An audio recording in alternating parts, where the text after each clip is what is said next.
All right, great. Hi, everybody. Welcome to Pre Your Last Email, Trauma-Informed Communication in Trying Times and All the Times. I'm Bryce. I'm one of the Youth Services librarians at Washington County Cooperative Library Services in Oregon. I'm happy to be with you here today to talk about a topic that means so much to me personally, which is trauma-informed care. We're scheduled to spend 50 minutes together. So if you need to stand, take a break during that time, please do. This webinar will be available later as a recording. Fidgeting can help you mitigate stress.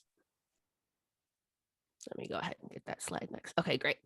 All right, so fidgeting can help mitigate stress and process information. So please, if you have something to doodle with on paper, or if you want to knit or pace around the room while you're listening, do whatever feels best right now.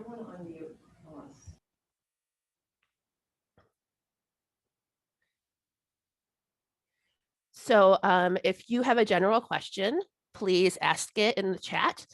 I know how hard it can be to take in information when you have a question on your mind. I'll do my best to answer it eventually, but we might not be able to solve, all the world's problems together today.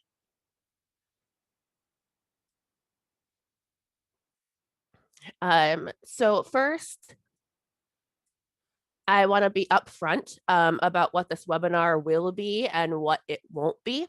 What we will talk about is where a lot of our brains are at right now and some tips to effectively interact with each other during this time.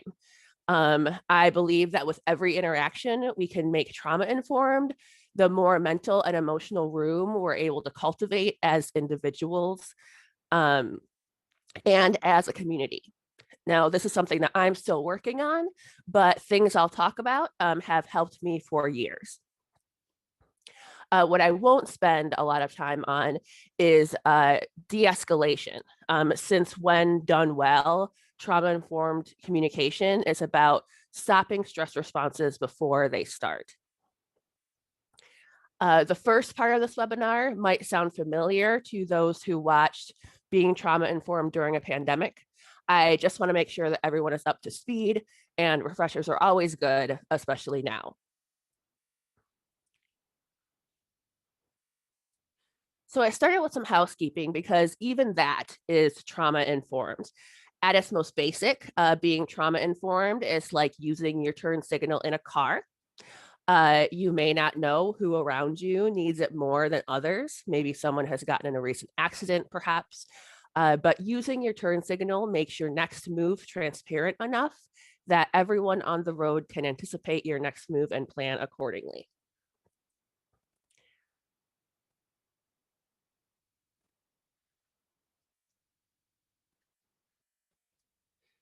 So like my last webinar with Emporia State, I want to let you know that this isn't just another lip service webinar about self-care or resilience. I was chosen to be trained by Trauma Informed Oregon in part due to my lived experience with trauma. Yes, it's a picture of me wearing a shirt that says I'm having a meltdown in a fancy Santa design. So yeah, anyway, after several years of misdiagnosis, I was finally diagnosed with post-traumatic stress disorder about 12 years ago. So when I'm talking about things like stress responses, these are things my brain is wired to experience more easily than a neurotypical brain. And I found it extremely helpful and affirming to learn the science behind this.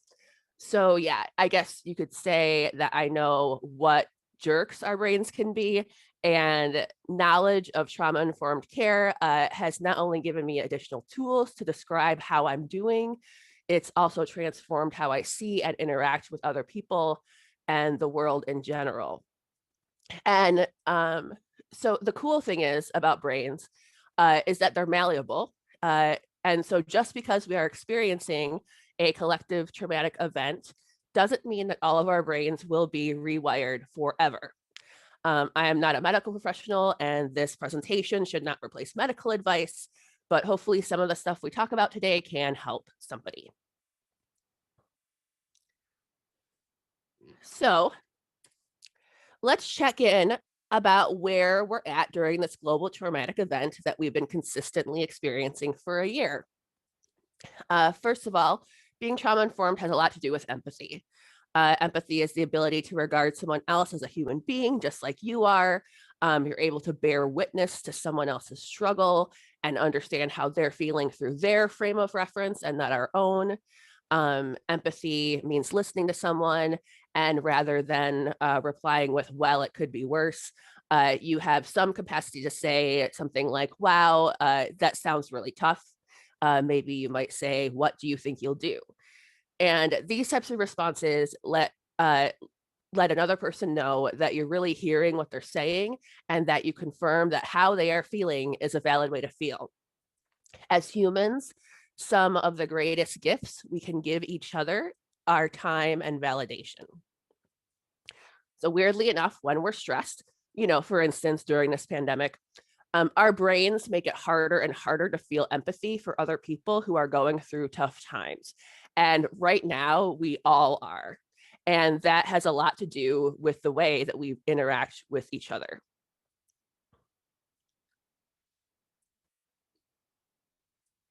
So when we're talking about stress, we're talking about something that could be a precursor to or a lasting reaction to trauma. Not all stress is bad, though. So there's 3 types of stress. The first is positive stress. Positive stress is regarded as an important and necessary aspect of healthy development that occurs in the context of stable and supportive relationships. So some of the things that could be positive stress would be like meeting somebody new, or maybe going to a routine visit to the doctor.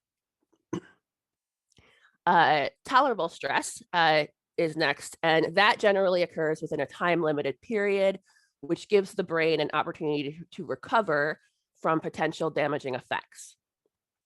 So some things that could be considered tolerable stress could be the death or serious illness of a loved one, not during a pandemic, an injury, maybe a divorce, things like that.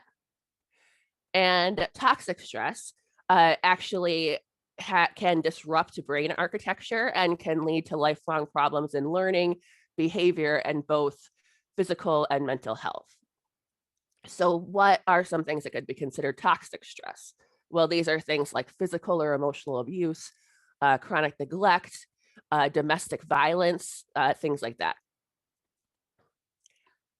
So looking at this, where are we at right now? Well, since we debatedly don't have a timeline for this crisis to be over, and it's been a year, a ton more of us are teetering into toxic stress or are definitely in it. And I think this is why lately there's been so much talk about people hitting a wall and feeling more powerless and depressed. The fact that we don't know exactly how long this will be is actually a huge additional stressor, as well as how the timeline is constantly changing. Note that the main factor here that separates tolerable stress and toxic stress is the presence or absence of supportive relationships. Spending calming time with pets can help buffer this, as well as reaching out to people you care about and commiserating, reminiscing, or making plans for the future. Toxic stress may or may not be caused by trauma, though toxic stress has similar effects on the brain. Additionally, not everyone who experiences trauma relates their experience to that word. Because of that, it might be helpful to consider words like adversity, toxic stress, and trauma as interchangeable, even when they're not exactly the same. The library workforce can be part of the buffer that keeps stress, both patrons and employees' stress, from becoming toxic. And it's important to have opportunities for staff to manage stress levels so they can best serve the community.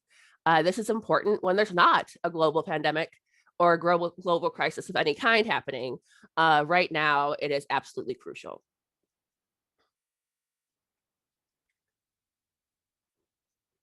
So stress can build up over time and can get big enough to negatively affect our lives.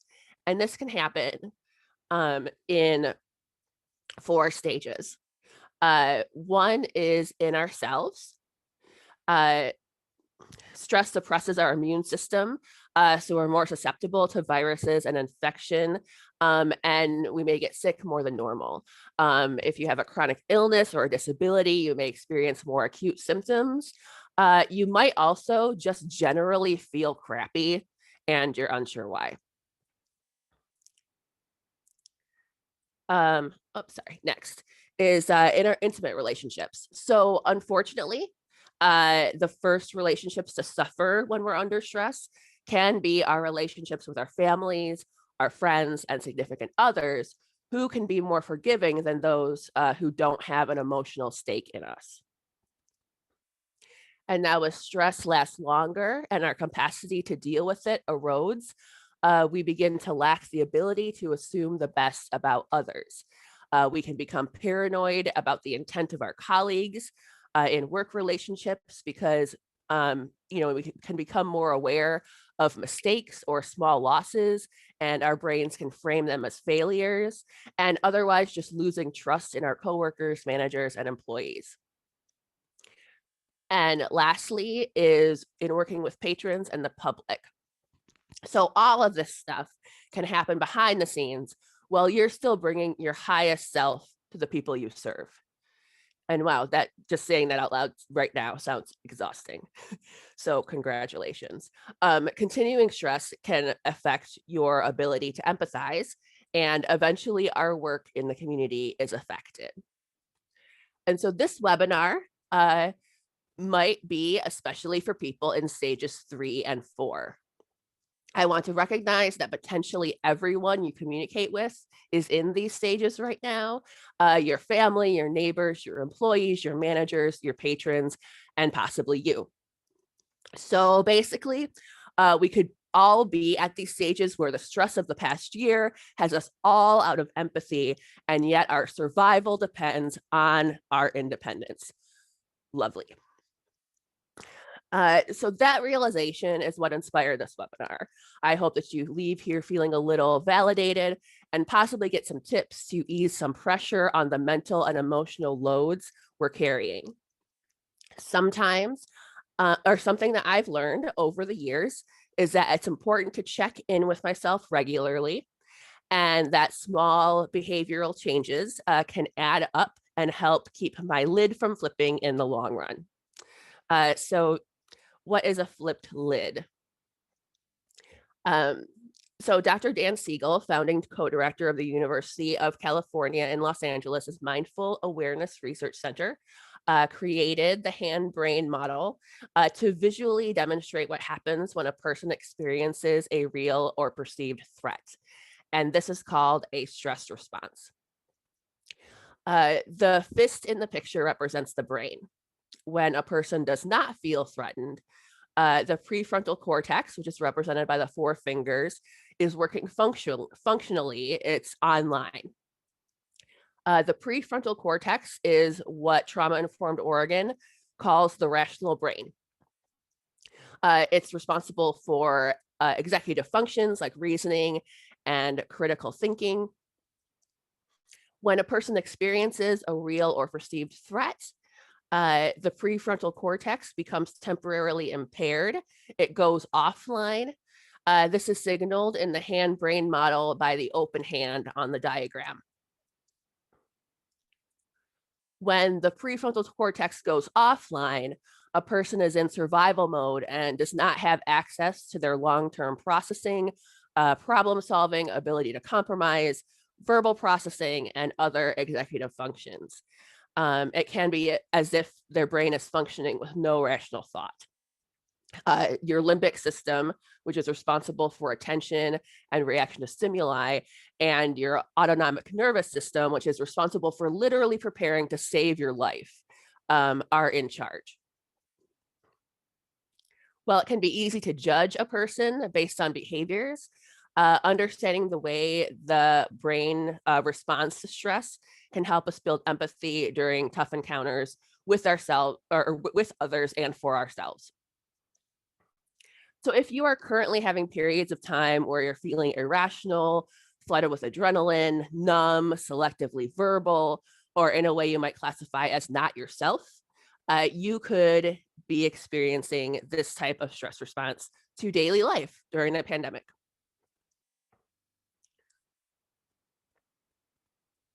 So thanks for hanging in with me during that refresher.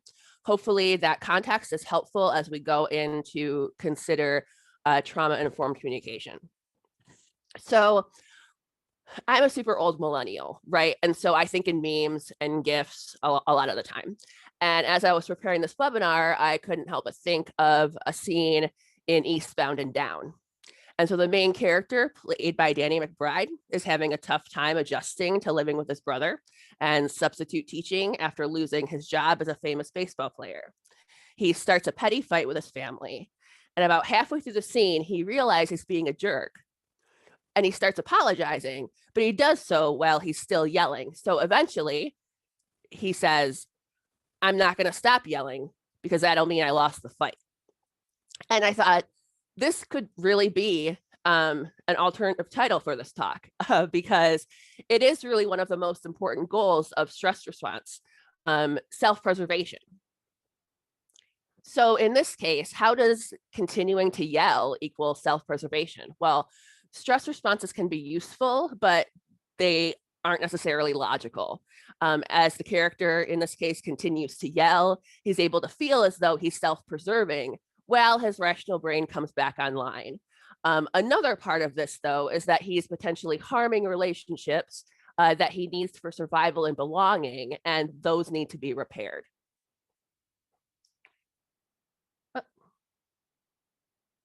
Just a second, let me get this back up.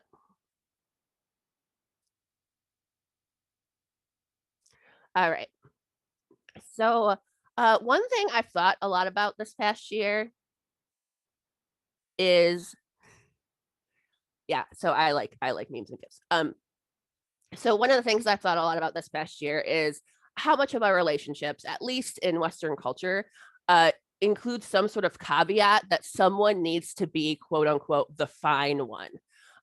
It makes sense in a way, since if someone is distressed, it's helpful if there's someone else who can comfort, find solutions, or help in other ways. And for the most part, this assumption has worked. But right now, so many of us are steeped in toxic stress. It's possible that no one is the fine one. The tips I'll talk about today are small ways to make room for each other.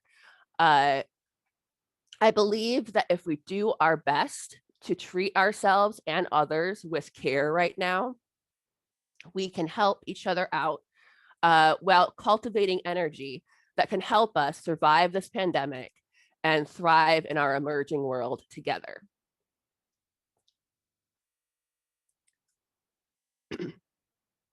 So one thing that I've heard a lot, I've heard used a lot in the past year, is this intent to create safe spaces for collaboration, interaction, or learning. This intent is coming from a trauma-informed place, I'm sure, but the reality usually falls short of the expectation. That's because hoping that a place is safe for folks and actually creating a place that is safe are two different things. When our brains are exposed to prolonged stress, they can begin to expect stress as a default. So this can cause a state of hyperarousal where our brains are constantly scanning our environments for threats. When in this state, we can perceive an environment or interaction by labeling it very, very starkly safe, dangerous, or actively threatening. Between my PTSD and, identities I hold, including disability, I will seldomly label an environment or interaction as safe. I usually label things as low-key dangerous just in case.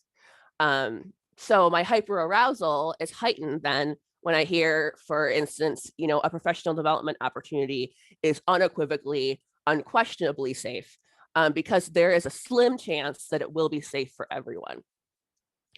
This is particularly true for marginalized groups, especially Black, Indigenous, and people of color who make up such a small percentage of librarianship.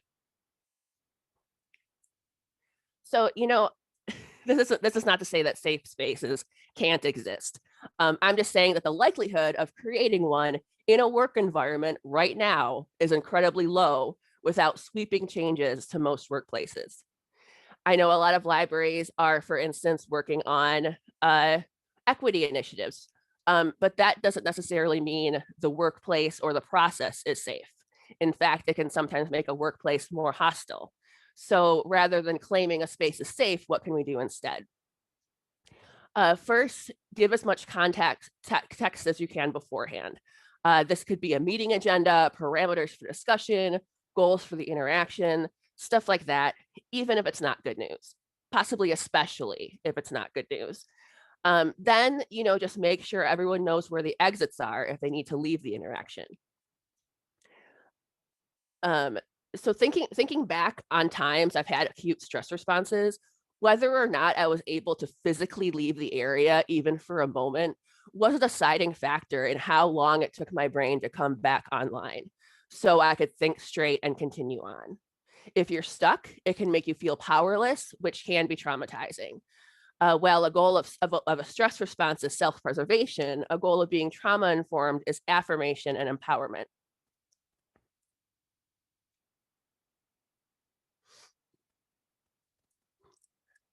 A stable work environment needs maintenance to ensure it doesn't become toxic, especially during uncertain times. Toxic work environments can be costly when you consider lost days due to illness and the cost of staff turnover. A commitment to trauma-informed communication can be fiscally responsible. If you felt that before the pandemic, that your work environment was stable and your workplace is not now putting you in dangerous situations, but you still feel like everything is a chaotic mess that you can't pinpoint, trauma-informed communication can possibly help. So, what does trauma-informed communication look like? A few ways it could look like are being warm, informative, clear, and succinct, having transparency, and making self-preservation easy. These are things that it might seem that like none of us have the energy for right now, and we'll address that a little bit later. But I believe in us. We have to start somewhere. The small amount I've started deliberately doing has helped me personally and has also gotten more engagement in email threads and in meetings at work.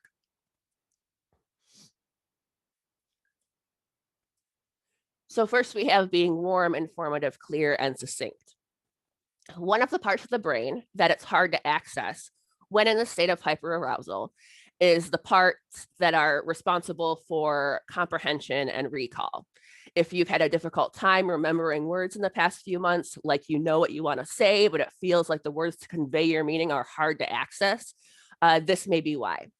Or if you open an important email from your boss and you're having a hard time following the sentences. And now just imagine that like it's truly, I mean, it's not even imagination. It's not just you, it's everyone. And we're all trying to interact with each other when these types of things are happening. So there are lots of interactions happening that can truly turn toxic.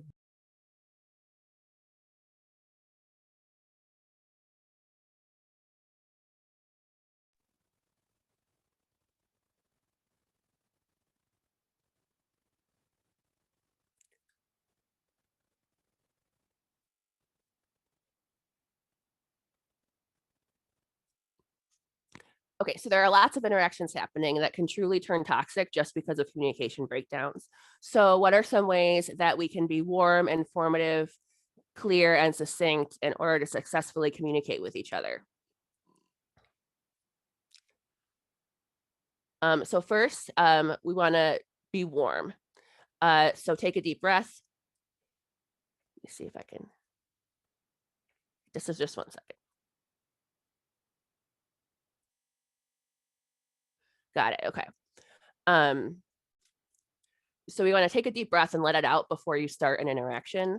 Be sure to take make sure to take a deep breath. I'm also a fan of turning the sides of your mouth up very, very slightly. When I learned this trick in therapy, I was incredibly skeptical, but it helps me be open and curious during an interaction that might otherwise be negative. Bonus, it's imperceptible under a mask. Note that I'm not saying to smile more. Smiling when you're not feeling it can be soul crushing, especially when you do it day after day. If you see me do this the next time that we see each other in real life, it's not you, it's me and my brain, I promise.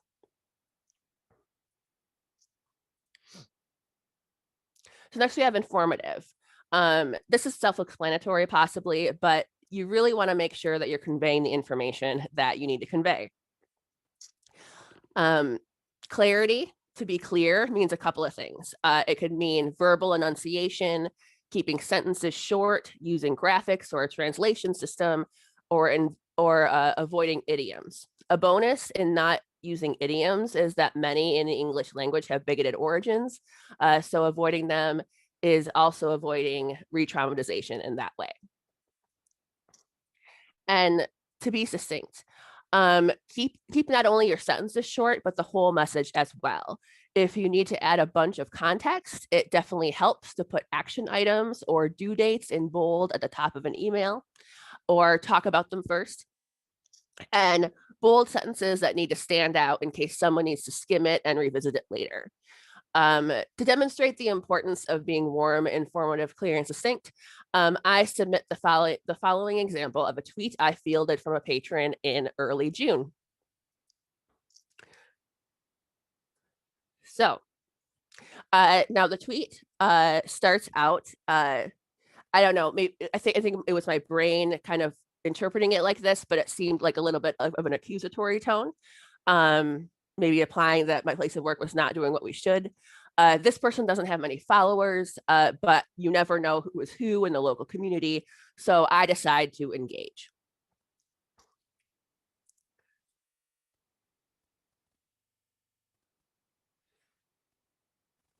And so the person says, dear WCCLS, if a neighboring county can do this, which is open up their library, you can too. Thank you.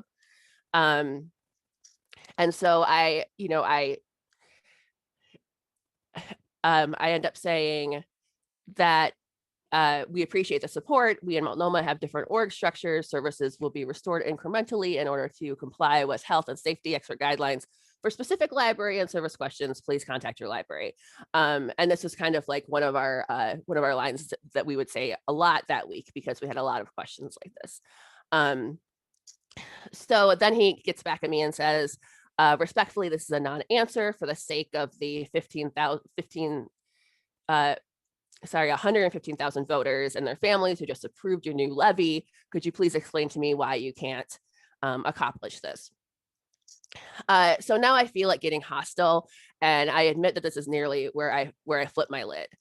We had been answering so many questions like this in the past week. I actually got up and walked around my apartment while considering how to respond. So as I'm walking, which is helpful to medicate stress, I remember that our manager had told us in a morning meeting that an article would go out that mentioned us as well as neighboring systems. So I revisited the article that this person shared, and I read it all the way through. And sure enough, it did mention us, just not in the title. So, I was quite relieved, and I quoted the article verbatim, like I just literally copied and pasted the part that mentioned us, and had the link to it, just hoping that would take care of it. And you know what? It did. He says, thanks, that'll teach me to read at the end. And we said, absolutely, it's difficult to talk in 280 characters or less, but I'm glad that we got some clarity.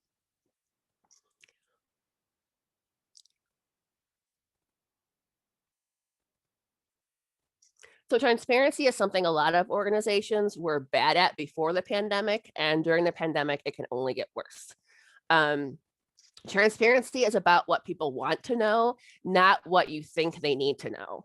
I know that a lot of organizations have rumors flying around among employees or the community This is because everyone may have what they need to know, but still have questions. And that's when people start speculating to fill in the gaps. What aren't they saying and why aren't they saying it? They might think. What does this mean for my self-preservation? If it was actually good, they would say something, right? And, funnily enough, and probably unrelated, this is also one way conspiracies can become popular. So anyway, transparency should be for everyone. Just because someone asks the right question doesn't mean they should be the only ones with the information. This could be seen as gatekeeping the knowledge, even if you just forgot to share. So one step I've deliberately taken lately is that if I answer a question that a local staff member has in the capacity of my job, I'm sure to share out an email with this information to anyone who might be interested by the end of the day. We have email lists that people can sign up for, and that really helps.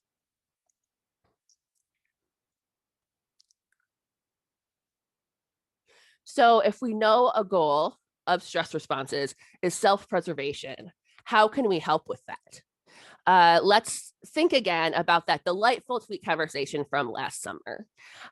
There are a couple of reasons that I think this went as well as it did, and it has a lot to do with self-preservation. So firstly, I interpreted the person's mistake or oversight in the most charitable way possible.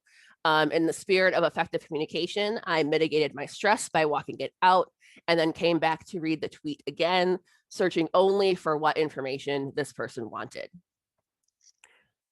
Secondly, even if this had been the 7th time I'd interacted with this person as my workplace, I treated it as if it was the first time we interacted. Sometimes our histories with coworkers or patrons can muddy how we think about them and interact with them. This can cause a further breakdown in communication, turning a potential toxic interaction into a self-fulfilling prophecy. And lastly, I offered a clear path forward. If this person had more questions, he knows he can contact his local library, and also, added in a couple of exclamation points to make sure that he knows we don't think less of him.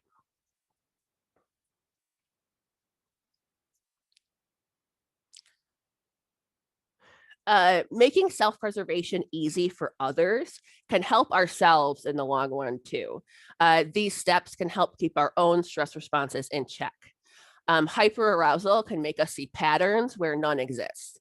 It may also be easier when we're stressed to feel as though someone else's mistake is a personal snub. For instance, is your coworker willfully withholding an email from you, or did they just forget to press send? The latter is probably more likely, and regardless, the need for the task to be done is the same. Nobody has the time or energy for sitting with resentment right now.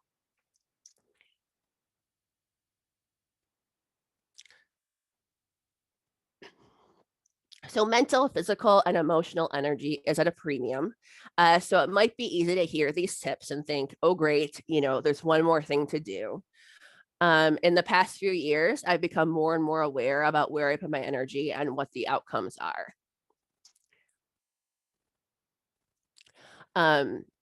So I thought I'd share how I did that with you.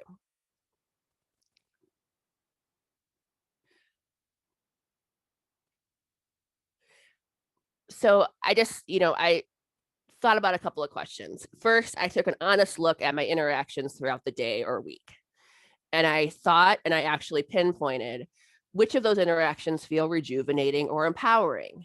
And are there any draining interactions that you can actually limit? And so when I was thinking about these things, to be honest, the thing that I drew back on a lot was social media. I had to admit that while I know speaking up on injustice in the world is important, trying to reason with a distant relative of a coworker about, say, disability needs and plastic straws was not important in the grand scheme of things. In fact, it drained me of energy I could have used in other ways, like speaking up and working towards equitable change in my own workplace. This is not to say that I have much negative to say about social media. In fact, social media platforms can be rejuvenating and empowering. and they have been for me in the past. I just right now needed to be honest with my relationship when I was trying to find any pockets of energy I could to keep going. So if you were looking for a sign to not read the comments today, here it is.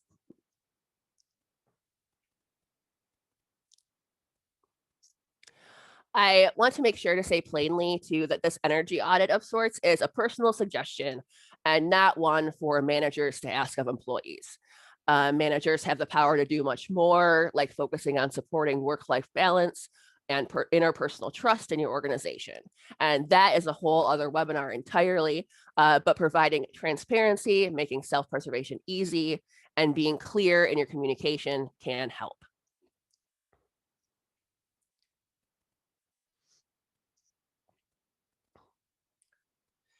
So what if while you're trying these things, the other people involved in the interaction are not so thoughtful and your lid gets flipped?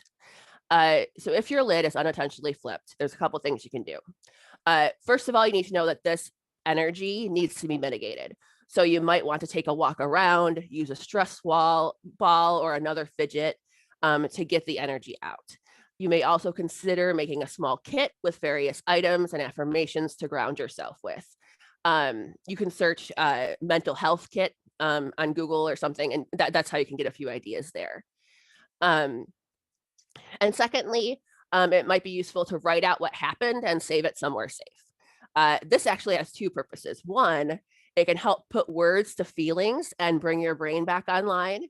And secondly, if it turns out down the road that there is a pattern that you need to be aware of, you'll have a written record and you can make whatever decision that you need to make.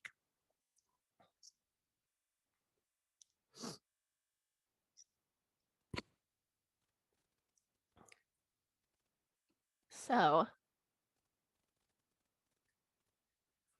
that was a lot, I know. So I'm glad that this webinar will be recorded so it can be revisited. Fun fact, the part of our brains that goes offline during a stress response is also the part that retains learned information. So if you want to learn a new skill or something, or you're having a hard time, this could also be why. So just like last time, I really do want to leave you with this quote from Glennon Doyle I think about a lot. It says, "Life is forever tries." No matter what you're doing, it's enough for right now. And if not, you can always try again and again. Hang in there. I believe in you. Be well. Thank you. Okay, and so now we have time for questions. I admit that I did not check the chat during this, so I'm going to go back and look at that. Let's going to.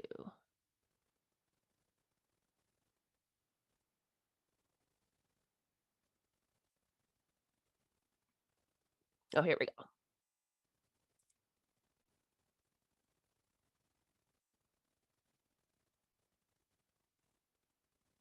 Oh, I'm sorry that I'm seeing just now that the audio was lost.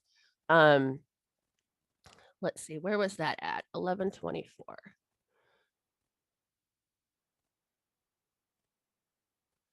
So that was probably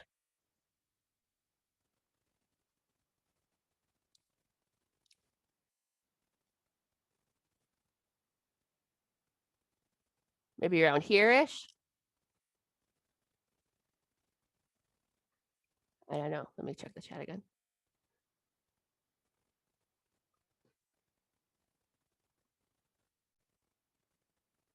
Oh, I picked up where it cut off. Great. Okay.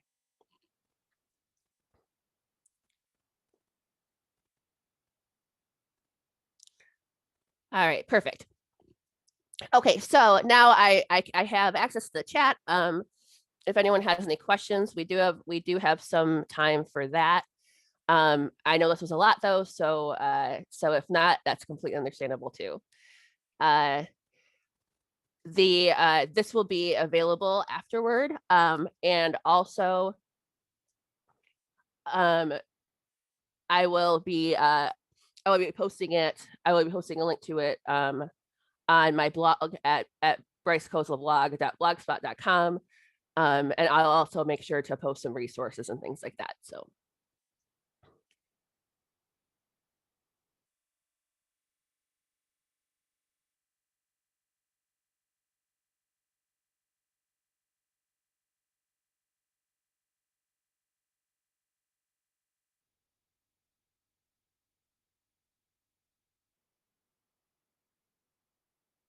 Oh, I did something. All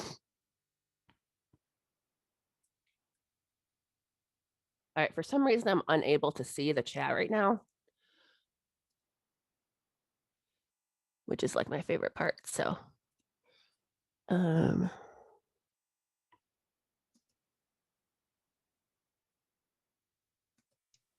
Okay, let me go okay, ahead and sorry. these questions. Oh, thank you. Yeah, thanks. Let me see. When trying to create a safe space, is it better to be as specific as possible about who the space is safe for, since it can't be safe for everyone? I'm actually unsure how to answer that question. And I don't think that I have the expertise to do that. I'm just talking from my personal experience. I think that that's something that that I'm sure people who are smarter than me have written on, though. So that could definitely be something to research. Okay, next question. Do you have any tips for helping communicate with someone who might be flipping their own lid? Oh, yeah. Okay, so I'm kind of feeling like, I don't know. I'm trying to think of like back at like times when this has happened with me and there's been another person in the room and how nothing that they could do was ever good. um, but no, I do think that there are a couple of things. One is like a goal would be to help bring their right side of their brain and their left side of their brain kind of back together. And like connected down like that center line, whatever that's called. Um, so a tip might be to ask them a question or to have them do something that actually connects those two things. One of those is putting words to feelings. So if you have oh, and look, and now I'm at a loss for words trying to think about this. So if you have somebody who's just looking like they're very stressed or they're just trying to mitigate something, you can say something like, are you feeling all right? And would you like some water? And so those are two questions that it makes them think about their feeling, but then also makes them think about their physiological needs, and that's something that could help bring that back online. Another one is just really being having the capacity yourself to be the, we, like I said, we can't all be the fine one, but you want to make sure to put things in place in your life that can help just keep you as calm as possible, so that you, because the less that you are personally hyper aroused around somebody who has a stress response, the better the interaction can go. There's a phrase in Trauma Informed Oregon that says that if two people with their lids flipped are like at an impasse, they're at a fight and both of their lids are flipped, so they're really just raw amygdala, versus amygdala, then the person with power wins. And so in a library situation, say, that can sometimes be the library staff member, even if it's a perceived power.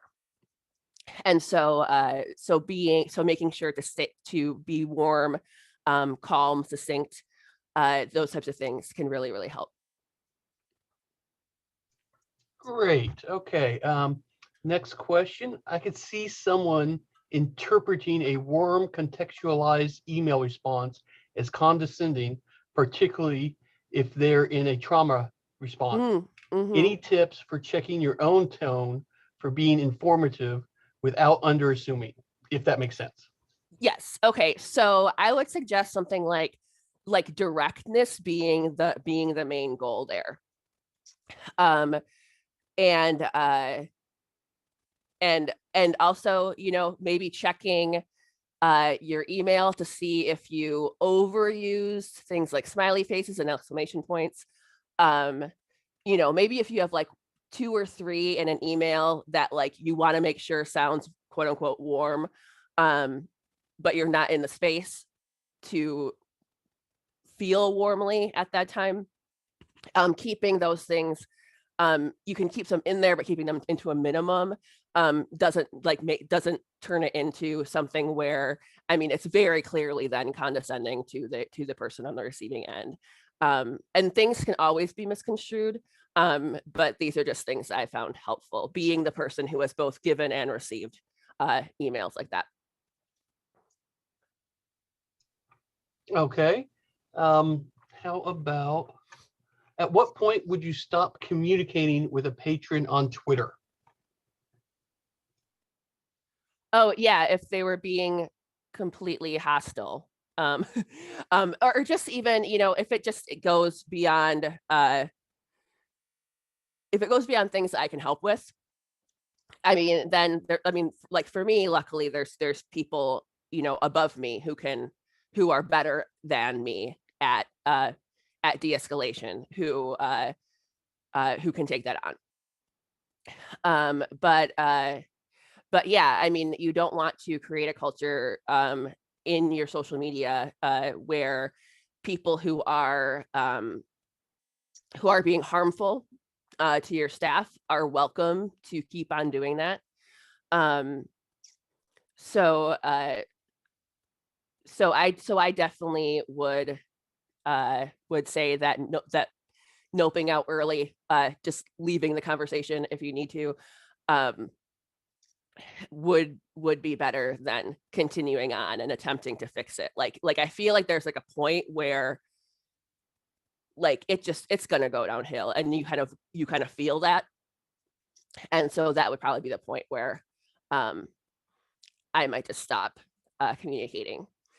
And I know that that can be hard to think about, like, when you're in this brain space where you're thinking about threats and scanning threats, to think about what the implication of this would be to stop talking to this patron. Like, are they going to go to the newspaper and things like that? But that is such an extreme situation that I'm not saying not to worry about that, but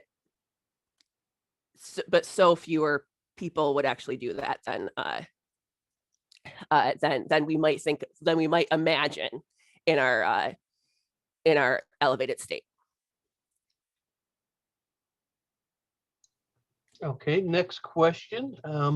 Do you have any suggestions for how to have trauma-informed responses / conversations with subordinates without losing boundaries or the ability to discipline them?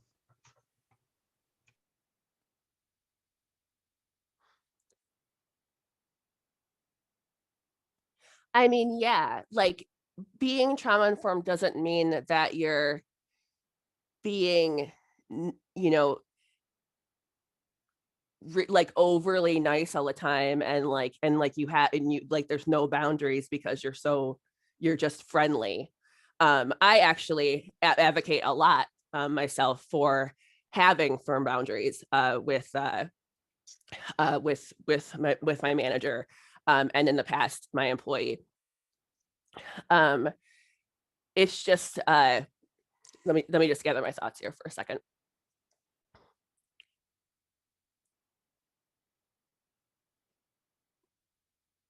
Yeah, I just kind of feel like if you're having a hard time thinking about how you could be warm without being like without breaking down a boundary, I would suggest keeping it to being clear, succinct, informative, um, and then hopefully everybody gets what they need.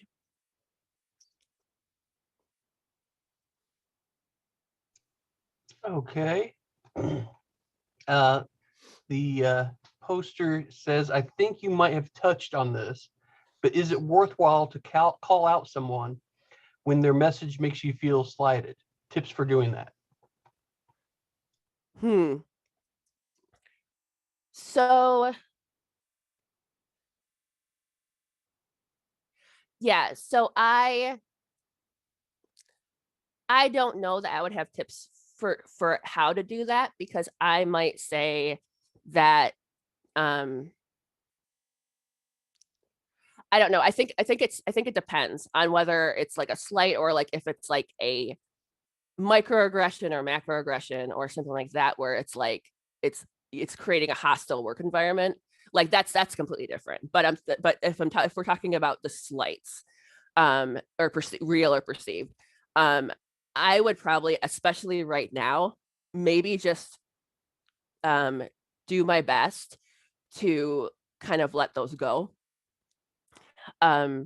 because as I said, everyone is kind of in this state right now, and it's hard to have conversations as it is, and so confrontations are even worse. So, but that's just my personal opinion. All right. We have one more question in the chat right now. So if anybody else has any more questions, please ask. And the question is, if a person is working on this, do you suggest an accountability partner?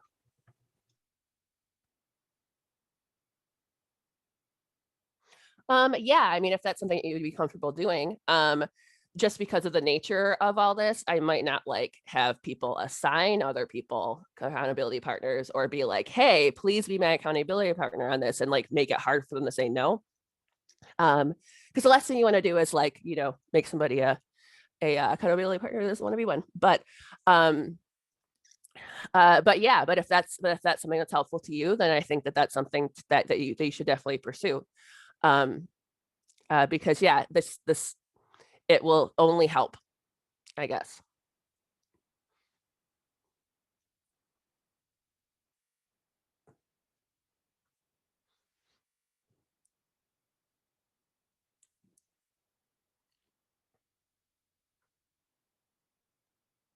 Okay, I think we have a follow-up to that same question. Okay. It says no assignments, but wondered who that partner would be in my life. Oh, never mind. I'm sorry. I'm sorry. I thought that was a question. I'm sorry. Oh, okay. Yeah, no, that's important to consider. Absolutely. Yeah. You might want somebody who has watched this webinar, or watched being trauma informed during a pandemic, so that you both kind of have shared shared verbiage to use around these things, because it can be tough to talk about, especially if it gets like kind of like to that emotional level. And so it's been really helpful to me to have these like very scientific words to use as I'm talking about things, because it keeps it kind of less personal.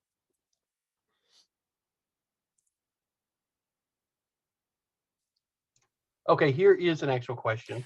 Okay. You mentioned being a youth services librarian. Do you have any tips for working with teens in particular? Yeah, I really don't know. I can't think, like, so truly, like, this is one of those questions that I feel like I do have an answer for, but it's not going to come to me right now. So if you want to email me that question, we can talk about that. And I might then end up, posting it as a blog post sometime later on, so everybody can see.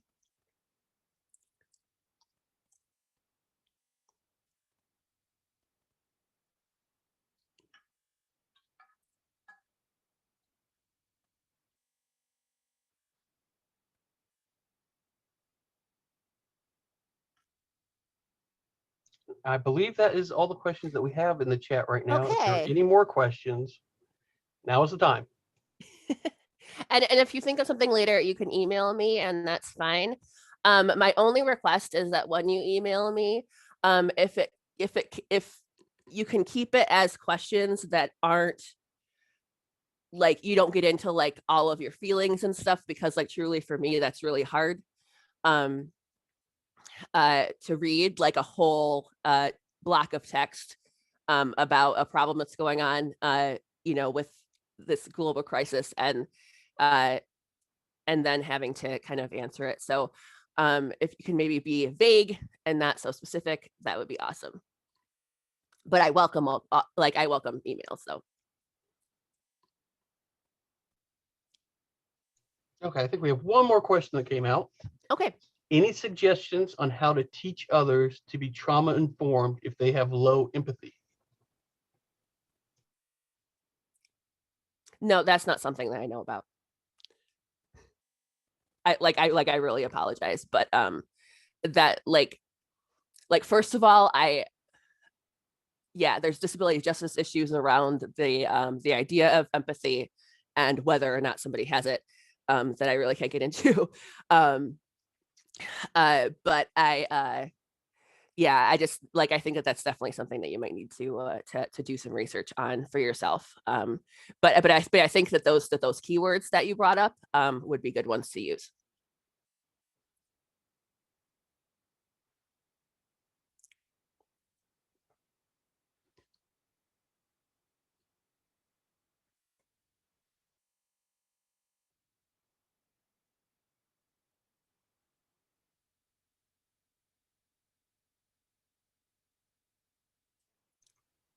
Okay, I'm not seeing any more questions. Okay.